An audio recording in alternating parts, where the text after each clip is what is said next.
तर बाबांनो पाणी तीन घेऊन पुढं आल्यानंतर मग रामबानचा घाट चालू होती बनियालच्या मागं. हे घाट एवढा खतरनाक आहे नी विषय नाही. एवढा खतरनाक म्हणजे डेंजर घाट आहे.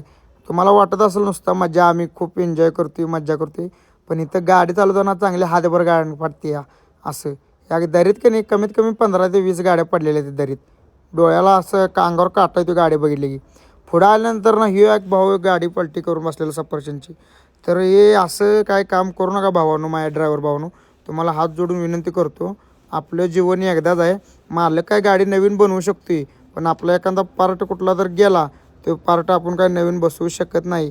त्यामुळे माझी कळकळीची विनंती आहे, गाडी काय असं तुम्ही झोपेत तीन चालवू नका. मग काय घाट चढून वर आल्यानंतर ना गाडी गरम झालेली असते, त्यामुळे जरा म्हणलं गाडीला विश्रांती देऊन म्हणलं चहा पिऊया म्हणलं. चहा तीन पिऊन झालो, बनियालच्या पार्किंगमध्ये आलं. हे पार्किंग बघू शकता का, 1000 गाड्या इथे पार्किंगला बसू शकते. त्या ज्यावेळेस बर्फ पडत असतो त्या टायमाला. हे रांडेचे बघा, हे गाडीवरचे ठोकळं काढून जाळावरून बसले शेकत. मग काय आज भेंडी करायची होती म्हणून दुकानात इथं आलतो भेंडी न्यायला. भेंडी तीन घेतली. इकडे यांचा कार्यक्रम चालू होता, त्यावर म्हटलं आपला इकडे कार्यक्रम करायला चालू करूया, आपण कशाला थांबायचं. यांची वाट बघत बसलो, आपला कार्यक्रम लेट व्हायला नको.